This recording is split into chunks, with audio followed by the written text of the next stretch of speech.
how to look stylish and never go out of style.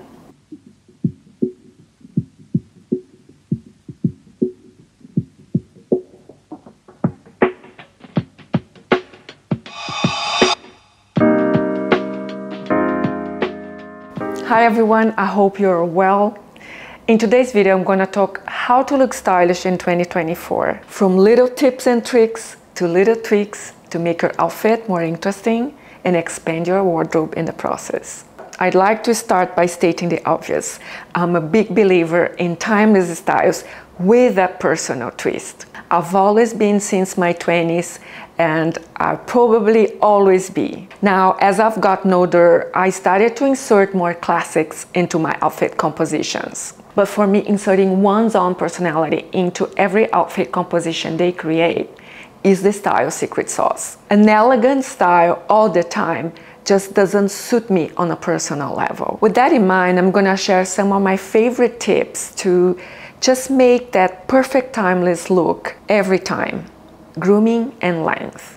Wrinkled clothes gets on my nerves. It's so simple to make a look a million times better if you only spend the time to iron it properly, especially spending time on those creases, the little details, cuffs, hems. Spending the time to make your items look as sharply as they possibly can makes all the difference. When you see someone throwing on an outfit without ironing it, you're not giving your clothes their full potential, because it's really hard to see how nice a piece is when it's full of crease. Now, when you think about 2024, I think it's really important to think about where the lines of your clothes finishes on your body. So consider someone with a curvy hip, like me, for example. Now look at the outfit I'm wearing today. I'm actually just simply wearing a red shirt and it's got a pencil skirt underneath. I've got some volume up here. Actually, this skirt highlights my mid-hip bone, which is the widest part of my body. I'm doing that intentionally just to illustrate my point here. There are ways you can wear anything you want, regardless of your body shape, as long as you pay attention to a few crucial details that I'm gonna share in this video. The point I'm trying to say here is that I either draw the attention away from my problem area, which I'm doing here. I'm putting the waist up the hip area and drawing the attention to my waistline with the contrast of the two colors, so you don't notice too much my widest point here. But if I untucked this shirt, from my stylistically point of view, we can argue that this shirt untucked doesn't work. It throws way off the proportions and also loose on the high side. However, the length is ideal because it de-emphasizes my hips. Dilemma. To solve this, I unbutton the shirt just so to draw the attention up again to my waist and reinforce it with a contrasting belt. It's not that the tucked version is a completely no.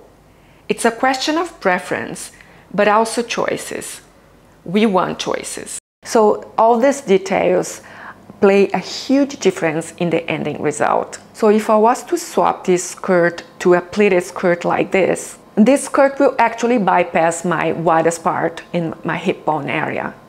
You wouldn't even notice that because it finishes here, it highlights my waist, and then it goes all the way down to my calves, which is the slimmest part of my body. So I'm gonna give you a few examples of different tops that provide different effects and how I style them so that you get the most out of them for your particular body type. So while pants, for example, are my go-to style, I find them quite flattering on my particular body type. But it's a tricky one because not all wide legs pleated are made equal.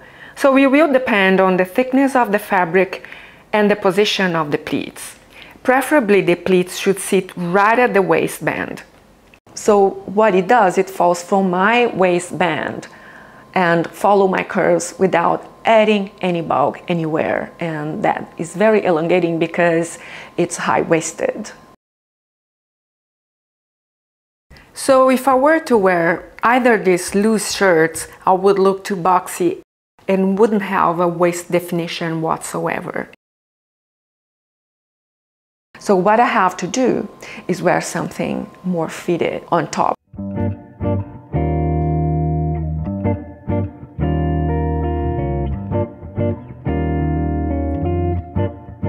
Having that in mind, proportions, volume, and where the outfit finishes are some tips that you take for life. Another very important and very interesting tip that you can do is when you wear a blazer like this, for example, and you want to reinforce your waistline even further, make sure your sleeves are in line. So you roll up your sleeves at the point that it matches your waistband, because that will draw the eyes even more to this area. Everything will be in the same line to the slimmest part of your body, and you can even cinch it for even further reinforcement.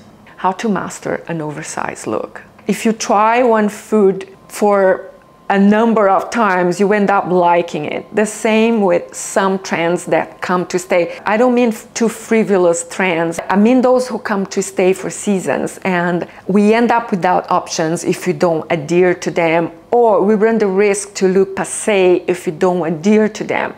I don't call this trends, I call this aesthetics. So the oversized thing came to stay for a while. We never know when it's gonna end, but it's part of our lives now. So a way to master the look without feeling overwhelmed in fabric is something that we can all benefit from, especially when we have curves. But there are ways to wear trends, look current, because okay, you can argue that you can wear a fitted blazer, it will look elegant, but when you are multifaceted like me and you want that dash of modernity, that won't cut. Initially, the oversized fashion was created to bring an edge, masculine vibe to the look.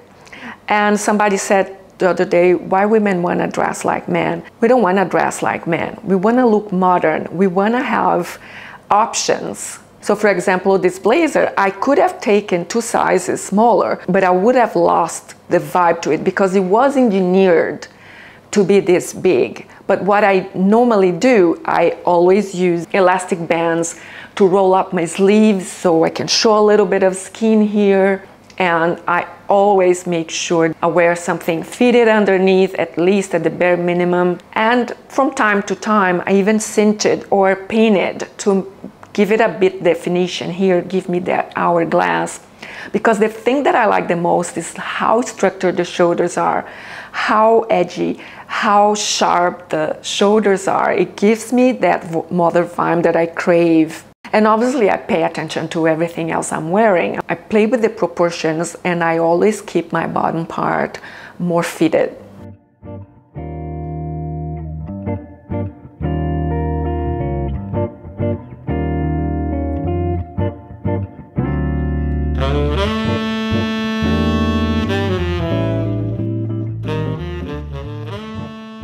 So you really have to think about contrasting shapes and not create an overall voluminous outfit, because that would be very overwhelming. And another thing very important to take into consideration is the neckline. So the neckline will determine how long your breast will look. And for those as flat as me, you can wear anything, turtlenecks and things that covers the entire area. But for those of you who have large bust, it's really important to really show the skin around your neck area. If you're not a fan of V-necks, you can wear a deep scoop, or you can wear anything, any shape you prefer, as long as you show some skin around your neck area that elongates this part. Therefore, it will make your breast appear smaller and more balanced. Tonal looks. When thinking about ways to make your outfit more chic this year, a safe bet is to opt for tonal looks. It's the easiest and fastest way to look sophisticated.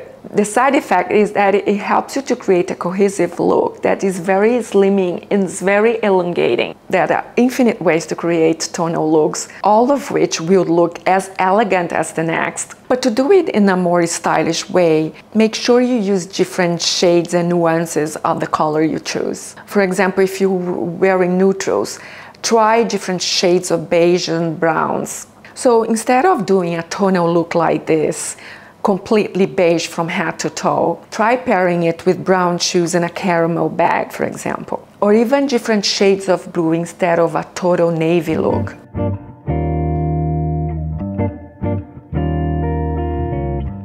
Different textures also make a big difference when composing a successful tonal look. So as you can see, it's not about the one thing, it's about building upon all the tips and tricks that we've mentioned before. It's all in the details. Everything and anything makes a huge difference in the ending result. And I think it's really important to mention too, for you to stay true to your personal style. It's not a question of overhauling your style 180 degrees. It's about just make some tweaks, little tweaks that will enhance your outfits. Using different accessories, different makeup, different hairstyle that will make your outfits look different so you don't get bored with them.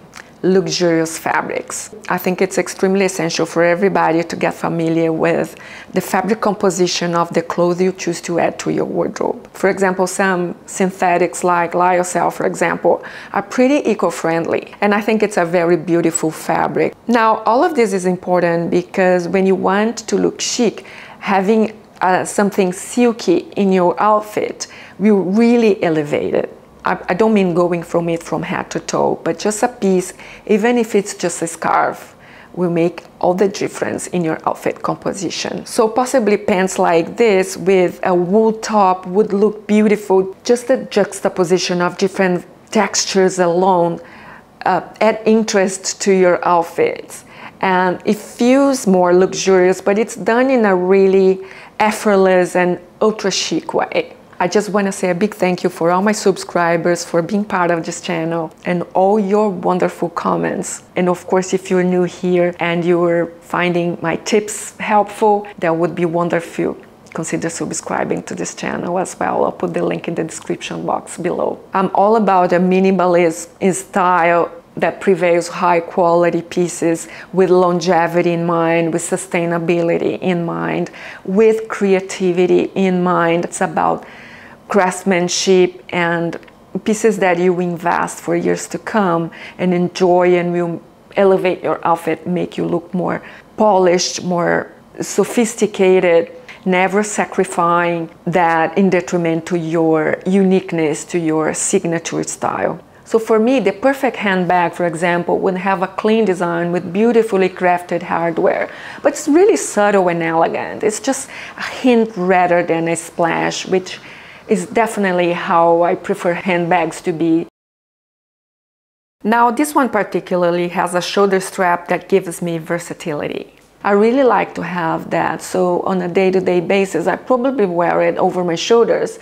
But then with a bag like this, I will often use the long strap and turn it to a crossbody on those days I need to have my hands free. It's funny how the way you hold your handbag can actually make you feel in a different way. And I do think it looks like a bit more casual than wearing it over the shoulder. Another point to note is, of course, that the logo should be quite understated. We all have our assets and our flaws. As we get older, we learn how to enhance our assets and camouflage our little flaws, little perceived flaws.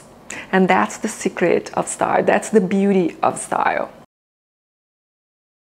Now, I personally like to feel confident right from the base of my outfits, but really thinking about those underlayers can make a big difference in your levels of confidence as well, as how your clothes will layer over the top, how smooth it will look. The way I look at underwear is twofold. One that adds some sexiness to my outfit, like a pretty lace under a sheer top, for example. It's just wearing something like that is quite subtle yet quite sexy at the same time. It just really makes you feel nice from the ground up, so to speak. And sometimes I actually utilize those laces as a layer that you might see a little bit of skin. So for example, if I wear a sheer blouse like this with a pair of trousers, I quite like seeing details like this.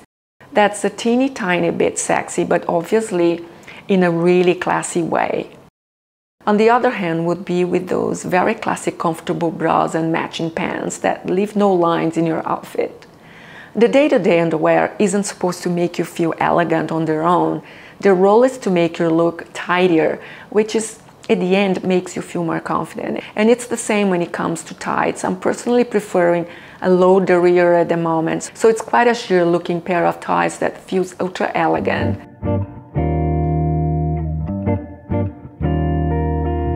So it's not just about clothes. Try and think about your outfits from the ground up and every detail that makes part of it. The right bra is something extremely important for the ending result of an outfit. The most important part of a bra is the band. So if you're wearing a bra and it's marking your shoulders, I've seen so many of my clients with huge marks on their shoulders, that means you're wearing the wrong bra.